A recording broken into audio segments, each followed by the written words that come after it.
Nuestra invitada de hoy es republicana, pero ha dedicado muchos años a estudiar a Juan Carlos I.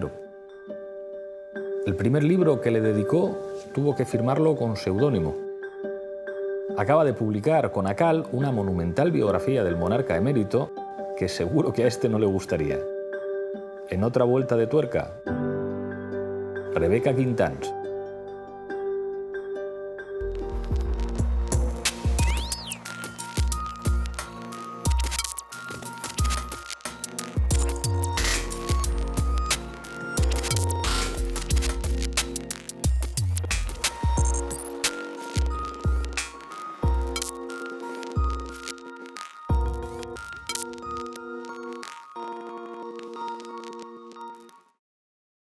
Rebeca Quintans, bienvenida a otra vuelta de tuerca. Muchas gracias.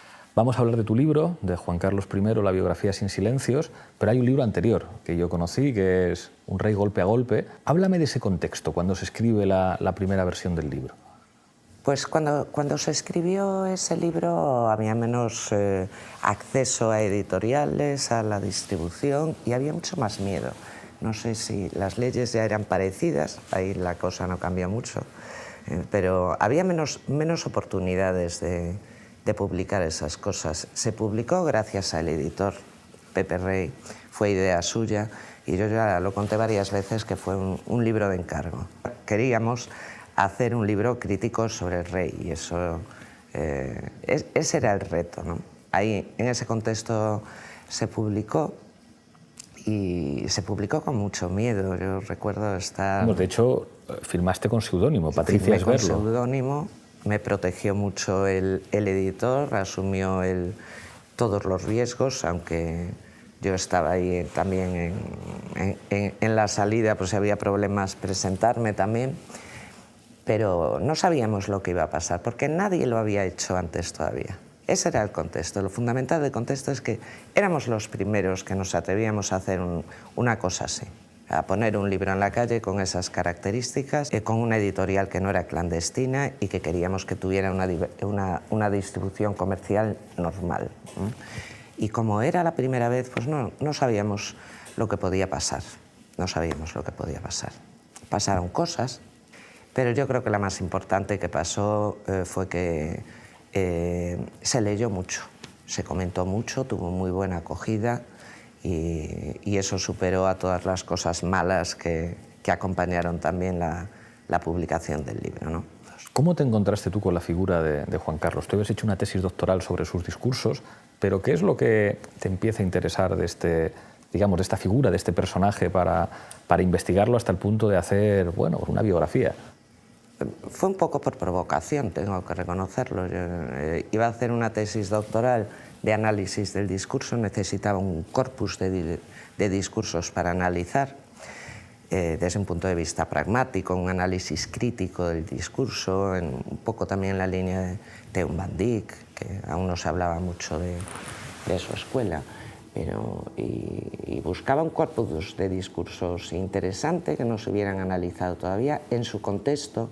Se trataba de ver cómo los interpretaba la gente, la prensa, y buscaba algo que no se hubiera analizado nunca, y por eso elegí los del rey, que a mi director de tesis le pareció muy bien, pero no había entendido mi línea, porque tenía la ilusión, por ejemplo, de que cuando presentáramos la tesis incluso nos invitaran a la Casa Real. Bueno, no pasó, ¿no? Mi elección fue más en plan provocación, a ver qué salía de ahí. Y luego me encontré con que los discursos en sí eran bastante aburridos. Pero como tenía que contextualizarlos, me puse a leer mucho trabajo de hemeroteca y de documentación, y ahí sí que se me empezaron a abrir los ojos y empecé a sorprenderme de las cosas que leía, y me interesó mucho el tema, porque había tanto contraste entre la verdad de la figura de Juan Carlos y la imagen creada en los medios de comunicación durante la transición, que yo estaba deseando contar todo eso. Me han contado que a ti te consta que figuras como Mario Conde, como Pepe Bono, como Pedro J. Ramírez, a través de intermediarios hicieron con el libro. ¿Qué puede tener digamos, el libro para que a buena parte de los adversarios políticos, de los republicanos o los defensores de la monarquía, sin embargo, lo quieran leer? Hombre, yo creo que lo quieren leer todo. Y estoy segura de que en la Casa Real también lo conocen. Claro. Pero entre los que citas también los hay de diferentes tipos, ¿no? Por ejemplo, me hablas de Mario Conde. Mario Conde ya se había conocido a Pepe Rey en la cárcel, en Alcalá Meco. Una de las veces que encarcelaron a Pepe Rey coincidió con Mario Conde allí, y Mario Conde ya era un juguete roto del sistema, ya estaba en la cárcel, y casi que se hicieron amigos. Pepe Rey lo convenció de que lo mejor que podía hacer era contarle a él todo, porque lo habían tratado muy mal. Entonces, en concreto, Mario Conde, por ejemplo, sí que estaba muy interesado en el libro, ¿eh? Sí. Bueno, y a Pedro J. él cuenta que le quitaron su juguete, el diario El Mundo, entre otras cosas porque la monarquía presionó en esa dirección. Sí, era el único periódico ya que estaba, de los periódicos oficialistas, que estaba siendo crítico con la monarquía de vez en cuando, porque Pedro J. era muy contradictorio, sacaba una editorial a favor de la monarquía y otra editorial en contra. Además, a Pedro J. y a todos los grandes periódicos, figuras del mundo de la política, el libro se les envió. Y sí lo conocían, y nosotros conocíamos gente que se movía con ellos y sí lo habían leído, lo comentaban. ¿Qué opinas del cambio de contexto? Porque ahora sale una edición ampliada que llega llega hasta el final del reinado de Juan Carlos. ¿Qué opinas del contexto actual? Porque se han producido muchos cambios en España y de alguna manera se ha normalizado un poquito más hablar de ciertas cosas y poder criticar a Juan Carlos I. Pero ¿cuál es tu sensación, digamos, pues en las presentaciones del libro que hacéis ahora y del feedback que te llega? ¿Cómo ves a la gente joven en relación a la monarquía?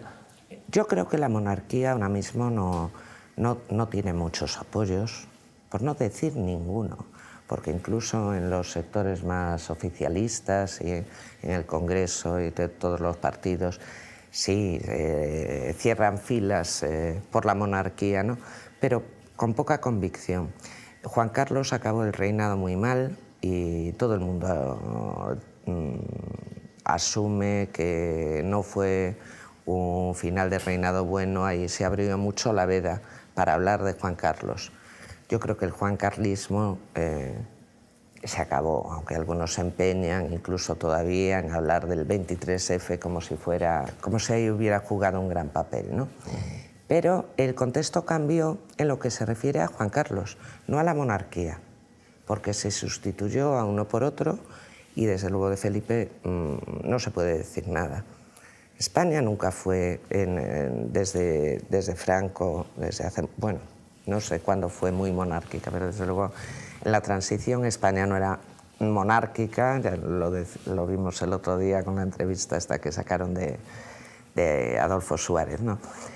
Nunca fue monarquía, eran juancarlistas, se defendía la figura de Juan Carlos, ¿no? Pues es simplemente que que la mayor parte de los jefes de gobierno extranjeros me pedían referéndum monarquía república.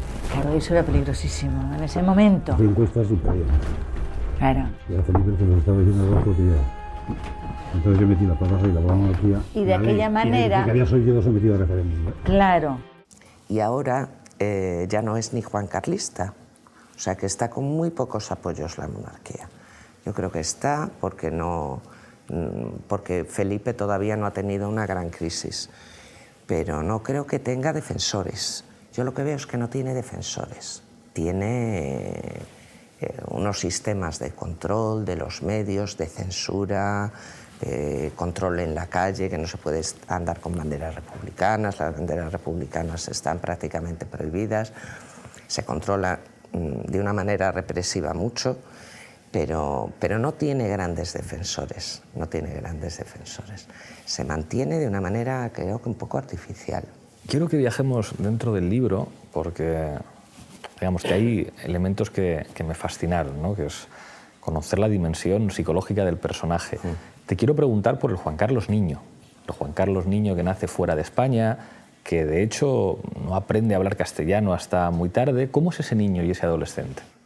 Yo creo que en general los miembros de las familias reales, los niños, tienen una infancia un poco extraña, muy poco convencional, y no son niños del todo normales. Tenemos que tener en cuenta, mira, Juan Carlos no estudió con compañeros de clase normal, montaron un colegio para él y con compañeros de clase escogidos y que le llamaban Alteza, por lo menos en público.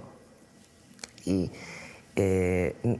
no son unos niños que tengan una educación normal, no son personas normales, si se me permite decirlo así, ¿no? Y además Juan Carlos no era especialmente brillante, no era un niño inteligente,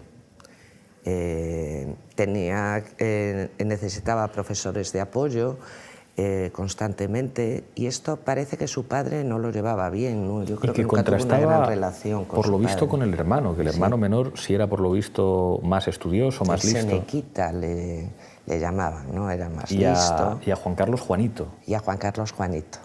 Y en cambio su hermano pequeño era Alfonso, ¿no? No tenía una gran relación con sus padres, y yo creo que eso en su personalidad tenía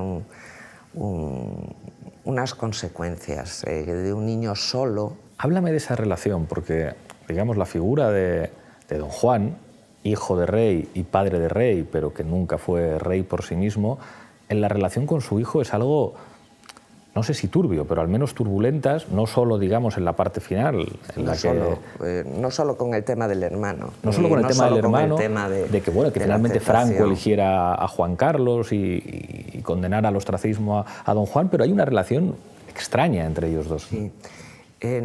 Eran perfiles muy distintos, y eso que, visto desde fuera, pues los dos eran campechanos, los dos les gustaba mucho beber, comer. Todos los que lo conocen son las aficiones que nos cuentan, ¿no? Pero no tenían un carácter afín para llevarse bien.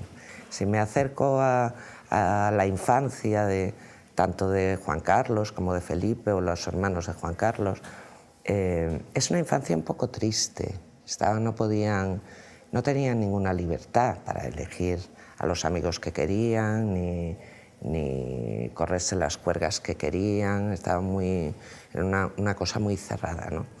Y eso no lo llevaban bien, la relación padre-hijo, ¿no? Y Juan Carlos era muy orgulloso para querer ganarse un respeto que conllevaba incluso cuestiones económicas, ¿no? Eso lo cuentan mucho de su infancia, que era capaz de entender el interés y ganar dinero, no sé, a lo mejor vendiendo un regalo que le habían hecho, ¿no? Anécdotas que se cuentan. Cuentas que vendió un reloj a un conserje. ¿Esto fue en Lausano? Sí, una pluma. Una pluma. Una pluma que tuvo que ir después don Juan a recuperar. Pero porque esa era la educación que le enseñaban también, que todo tiene que tener su beneficio, todo tiene un interés. Yo, claro que sé ganarme la vida, un poco la actitud de Urdangarín que ha explicado él. Yo lo único que quería era colaborar como el resto de la familia. Eso nunca lo vieron mal, ¿no? Y entonces en eso Juan Carlos empezó muy joven.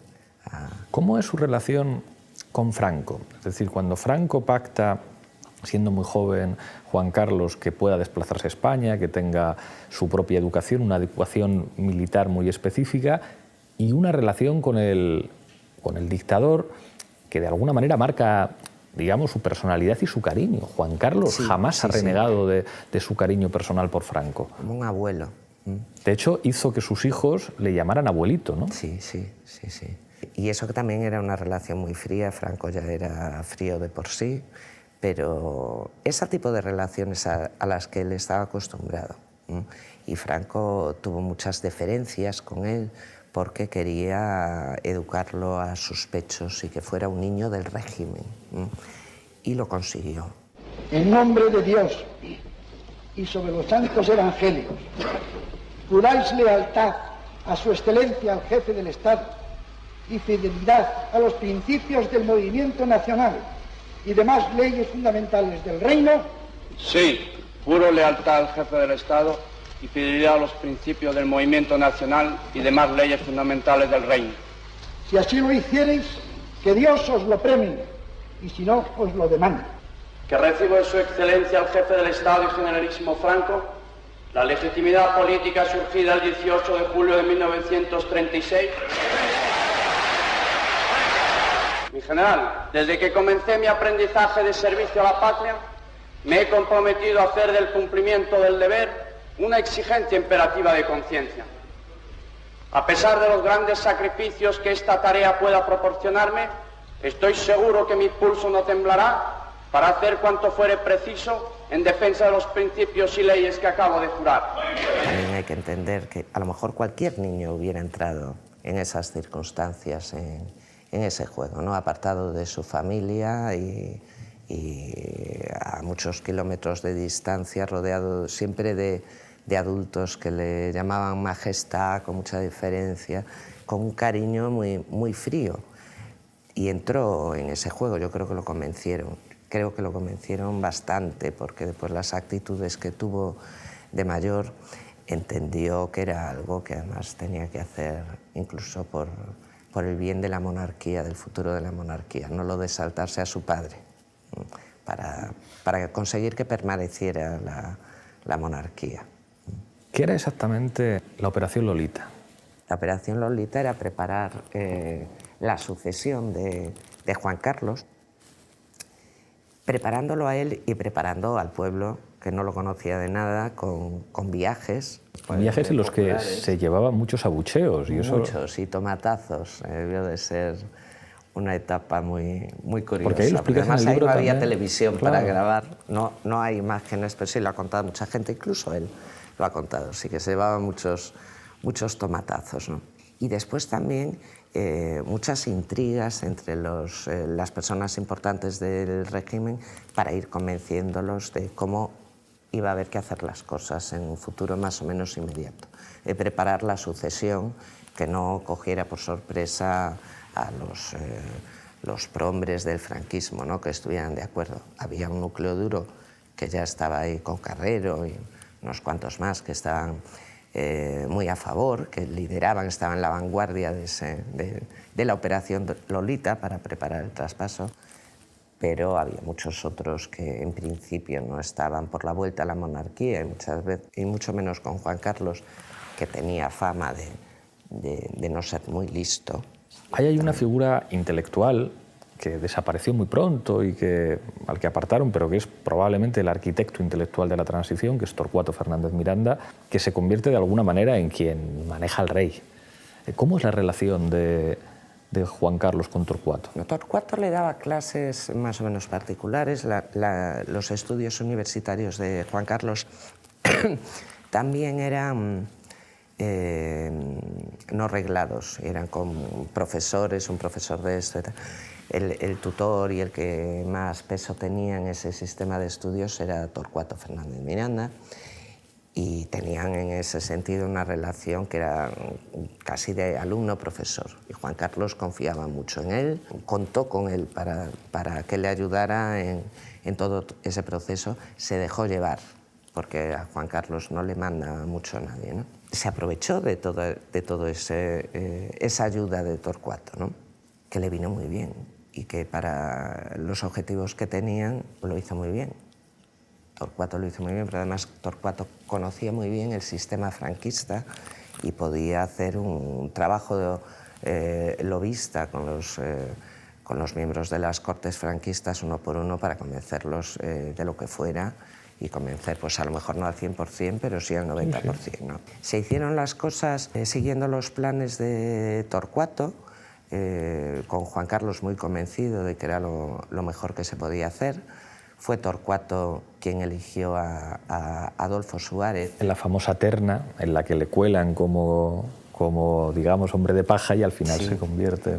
Y porque lo veía manejable, quería que fuera su perro de paja para hacer lo que Torcuato le dijera. Ahí te quiero preguntar por su relación con Suárez.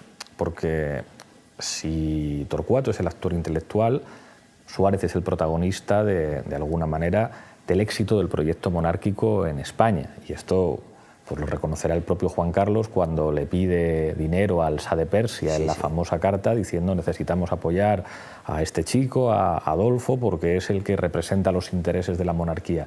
¿Cómo es esa relación? Esa relación además que es terrible, es decir, porque es de alguna manera Suárez el que salva la monarquía y después es Juan Carlos quien acaba con Suárez. Esto es lo que explica además claramente el trasfondo del 23F, que es una operación para sacar de en medio a Suárez, que había cobrado autonomía y corría solo, y después todo se cierra con la terrible fotografía con un hombre que tiene Alzheimer, que es como se hacen las cosas en España. ¿Cómo es la relación? En principio Suárez entró para ser una imagen de las políticas que quería hacer Torcuato.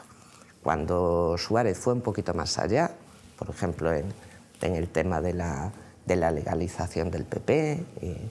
Del PC. Del PC, perdón. Antes incluso eso. Bueno, se demostró muy habilidoso, muy astuto. Juan Carlos apostó por Adolfo Suárez y relegó a Torcuato. Torcuato no se fue nada contento, fue uno de estos que Juan Carlos fue aparcando por el camino.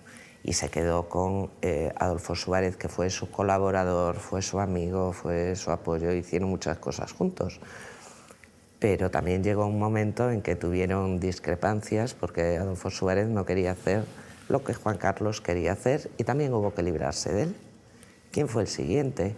Bueno, pues antes de que llegara a llenar el corazón de Juan Carlos, Felipe González, que fue sin duda el político que más influencia tuvo y mejor relación tuvo con él, pues también jugó un papel muy importante, ahora no me va a salir, Sabino Fernández. Hombre, claro.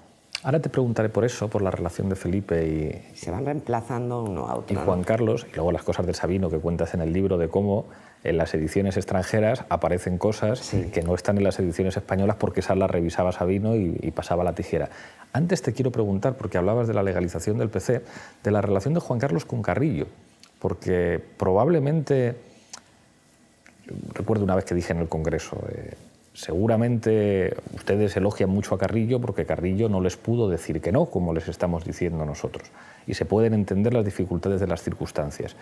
Pero quizá, aunque sea muy cómodo decirlo desde el futuro, hubo un exceso de sobreactuación, esa rueda de prensa del Comité Central con los colores oficiales del Estado, y Carrillo además siempre reivindicó, yo recuerdo una conversación que tuvo con Monedero, que Monedero le decía, coño, Santiago, esto del rey, y Carrillo le contestaba, no podemos regalarle el rey a la derecha. Y como, Santiago. Entonces, ¿cómo era esa relación de Carrillo con Juan Carlos? Pues demasiado buena. Demasiado buena, ¿verdad? Sí, todo esto de los padres de la Constitución, los artífices de la transición, eran un grupo de políticos de distintas ideologías que se van muy bien y que se van muy bien con Juan Carlos. Demasiado buena la relación. Y el problema que había fue cediendo en todo Carrillo, en nombre del PC. No cedió el PC, fue Carrillo en nombre del PC, muchas veces sin contar con nadie más, ¿no? Y pactando con Juan Carlos y con su equipo decisiones de las que luego tenía que convencer a los demás, a lo mejor de una manera directa y a lo mejor solo con medias verdades, ¿no? No solo la aceptación de la monarquía, el problema de la legalización del PC fue casi en lo único en que no lo aceptó todo Carrillo, porque lo que quería Juan Carlos, lo que quería el equipo de la transición española era legalizarlo, pero quitando el nombre comunista del partido, para que no fuera una afrenta a los militares, los vencedores de la guerra civil. Hay otro momento clave que, digamos, se ha mitificado en la historia política de España y que yo creo que poco a poco se está desmitificando, que es el 23F, que es una clara operación política para acabar con Adolfo Suárez como presidente del gobierno, en la que están representantes de casi todos los partidos. A mí hasta Carrillo me reconoció en una entrevista que pudiera ser que Ramón Tamames supiera. Mire usted, yo tengo la convicción ahora de que Tamames sabía algo, porque hizo 2 veces declaraciones a favor de un gobierno presidido por un militar. Y las 2 veces yo tuve que hacer declaraciones públicas desautorizándole. Y toda la evolución posterior hacia la derecha de Tamames me hace pensar que él sabía algo. Hay una reunión de Enrique Múgica con Armada, que había sido uno de los preceptores de Juan Carlos. Todo esto se sabe. Y es una operación, incluso Suárez se resiste dimitiendo por sorpresa, para ponérselo más difícil y colocando a su candidato, que es Calvo Sotelo. Pero luego se construye esta ficción según la cual, yo qué sé, ya viene Javier Cercas a contarlo y entonces ya tiene columna permanente en El País que el rey nos salvó del golpe de Estado, cuando es evidente que era una operación política para colocar al general más monárquico al frente del gobierno con una solución constitucional, que seguramente pues le sale mal, porque a quién se le ocurre mandar un guardia civil de extrema derecha con una pistola al Congreso.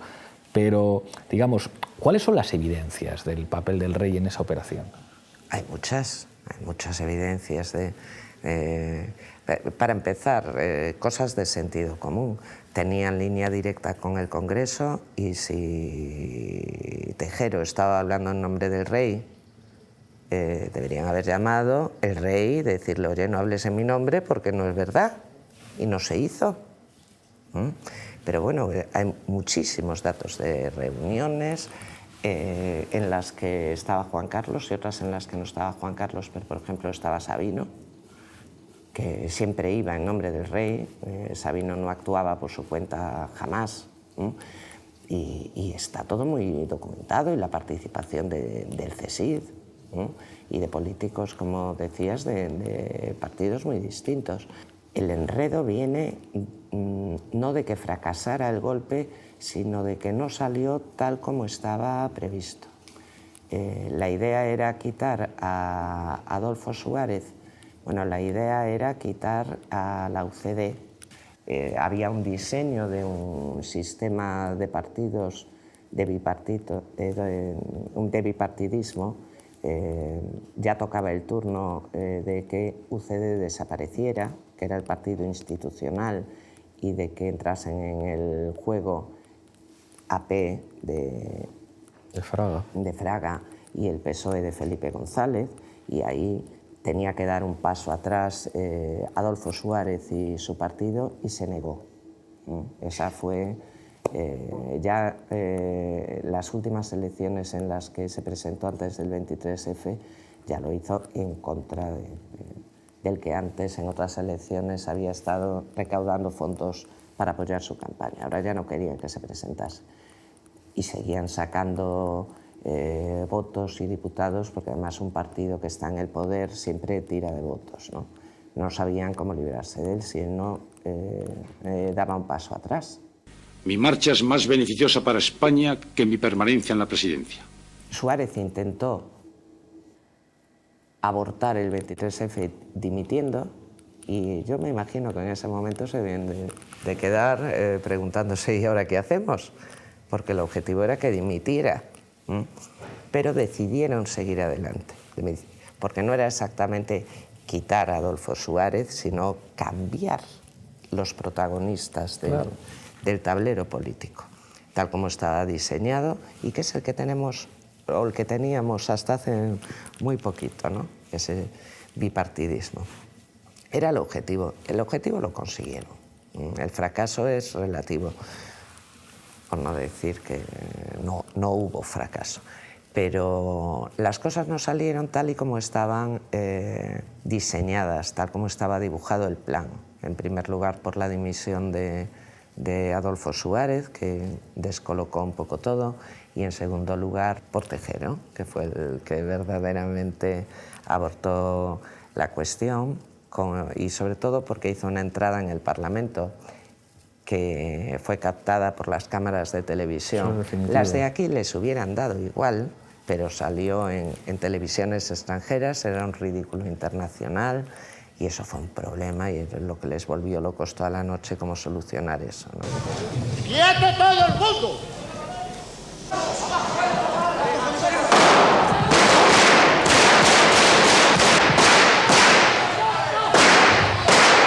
¡Quietos! ante la situación creada por los sucesos desarrollados en el Palacio del Congreso y para evitar cualquier posible confusión, confirmo que he ordenado a las autoridades civiles y a la Junta de Jefes de Estado Mayor que tomen todas las medidas necesarias para mantener el orden constitucional dentro de la legalidad vigente. Y luego, cuando Armada llegó al Congreso con su lista pactada de un gobierno de concentración nacional, pues el que dijo que no fue Tejero. Fue Tejero, no hubo manera, fue el que se cargó la última fase del plan. Pero tampoco pasó nada, porque todos los cambios que querían conseguir con eso, de facilitar la entrada de España en la OTAN, que era algo que Adolfo Suárez no veía nada claro en aquel momento. Lo hizo Calvo Sotelo. Y otra serie de cosas, por ejemplo, mira, hablaban de cómo afrontar, otro de los temas que tenían muy en debate, cómo afrontar el tema de la lucha antiterrorista ETA. Hay grabaciones que se las intentaron sacar para perjudicarle a Adolfo Suárez en algún momento, como si él apoyara la guerra sucia, y las grabaciones completas no demuestran que apoyara la guerra sucia, de hecho, pero apoyaba que se siguiera actuando con grupos de ultraderecha, comandos descontrolados. Y había un debate con lo que había que hacer con eso. Yo creo que también está relacionado, no solo el tema OTAN, sino el tema de la guerra antiterrorista. Porque con la entrada del PSOE arrasando en el Congreso, las cosas más importantes que se hicieron a esos niveles fue la entrada de España en la OTAN y la creación de los GAL. Algo que parece que con lo que Adolfo Suárez tampoco estaba de acuerdo, en las maneras de cómo hacerlo, ¿no? No es que fuera la Madre Teresa de Calcuta, sí, sí. Adolfo Suárez, ¿no? Pero ese plan tan salvaje que fue el GAL, se hablaba y no estaba de acuerdo Adolfo Suárez. Háblame ahora sí de la relación de Felipe González con Juan Carlos, que señalabas que era probablemente el dirigente político que más haya influido en Juan Carlos. Además es que Felipe González, que es muy listo, muy inteligente, se lo ganó. Sabía muy bien cómo ganarse a Juan Carlos, facilitándole todos sus caprichos. Y ese pacto de majestad, usted haga lo que quiera, descanse y diviértase, que nosotros nos ocupamos de lo demás, ¿no? Y permitió, entre otras cosas, que se hiciera muy rico. Claro, es decir, es con Felipe González donde Juan Carlos se enriquece y hace negocios. Sí. Y entra toda la gente de Felipe González, también la Beautiful People, en ese medro social de empezar a ganar mucho dinero y hacerse gente importante, ¿no? Quiero que me hables un poco de los últimos años, de un Juan Carlos muy envejecido y mal, o sea, el Juan Carlos que termina diciendo lo del perdón, lo siento mucho, no volverá a ocurrir, digamos, una imagen que empieza a no resultar simpática. Es decir, la imagen de las cacerías, la imagen de las amantes que ya no produce esa simpatía que había producido antes. ¿Cómo son esos últimos años? El caso Urdangarín. Pues yo creo que al final les llegó hasta la Casa Real cómo la gente normal lo estaba viviendo. Las críticas les empezaron a llegar. Ya solo que cada vez que salían a la calle se les abucheaba durante una temporada. Las redes sociales se hicieron mucho con eso, porque salieron a la luz cosas que antes no hubieran salido ni de broma. Lo del elefante no hubiera salido ni de broma. Lo de Corina no habría salido ni de broma, y que Urdangarín llegara a ser juzgado también resultaba increíble, ¿no? Entonces, creo que las redes sociales tuvieron mucho que ver en eso. También el valor de mucha gente para dar el paso adelante. Dice, bueno, no se puede, pero yo lo voy a intentar. Juez Castro fue muy valiente y tuvo muchísimas presiones para, muchísimas presiones para no seguir adelante con ese caso. además tenía un enemigo dentro de casa, que era el grupo de presión que apoyaba la sucesión de Felipe. Estaban la reina Sofía, el príncipe Felipe. Ya en sus tiempos habían hecho en los 90 ya había habido un intento con Torcuato Fernández Miranda, con Sabino Fernández Campos, que se habló de una conjura republicana. Una conjura republicana era para cambiar uno por otro, porque Felipe González lo maleducó mucho en ciertos sentidos, se tomó demasiadas libertades que iban en contra de una buena imagen de la monarquía. Y ya el punto culminante fue el tema de los negocios con Corina, porque en los negocios con Corina también hicieron cosas que iban en contra de los intereses hasta del gobierno a veces, en favor de amigos suyos, pero en contra de otros intereses gubernamentales. Estamos llegando al final. Quiero hacerte un cuestionario así rápido. La primera pregunta o la primera cuestión, una anécdota que te haya llamado la atención de Juan Carlos, una anécdota que destacarías. Pues mira, una anécdota poco conocida.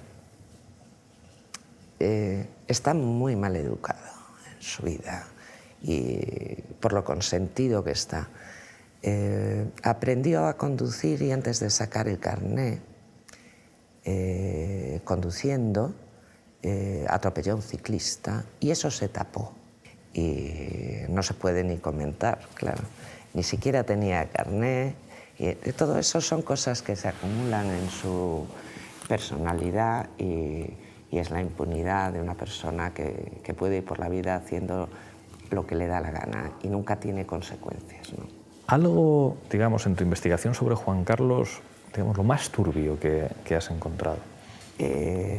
La manera de hablar y de tratar a la reina Sofía en presencia, no digo en público delante de las cámaras de televisión, aunque también hay alguna grabación en la que se ve que le da un empujón y tal, pero en cenas privadas a mis asistentes a alguna cena privada me han contado cosas duras.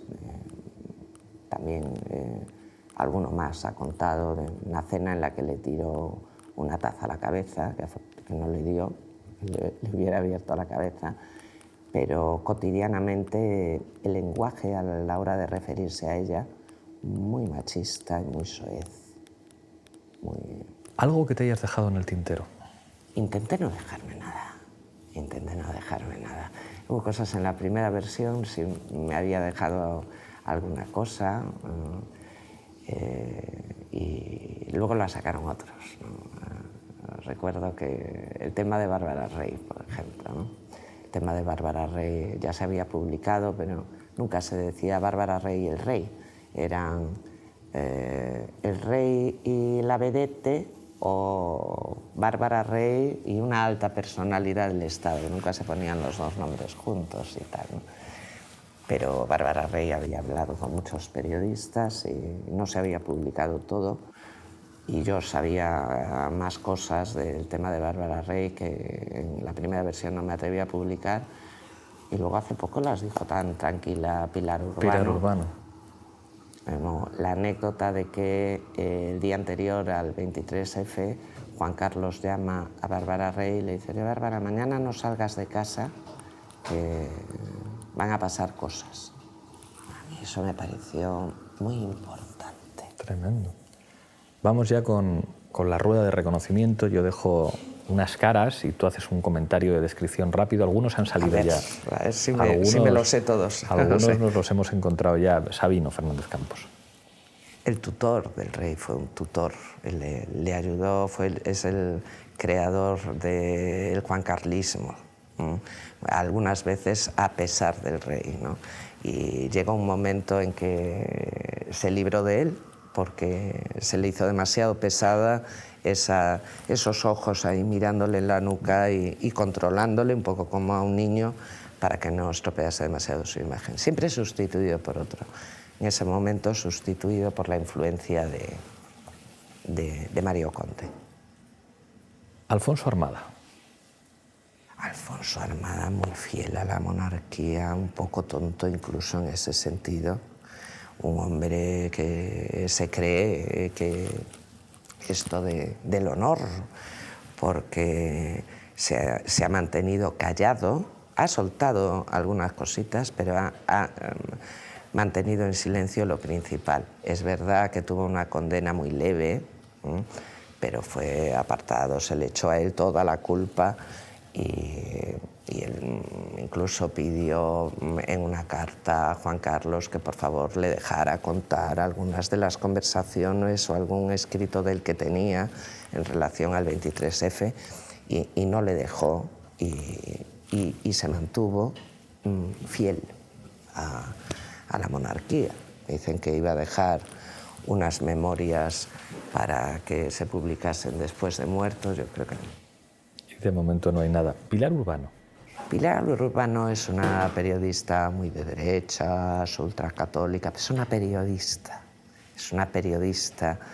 que investiga muy bien y tiene cosas muy buenas. Su libro, no ya el último, que hablaba de Adolfo Suárez, un libro que hizo sobre el 23F, con la venia yo indagué el 23F, un libro muy serio, y yo a Pilar Urbano la respeto, pero objetiva no es, toma partido por Sofía.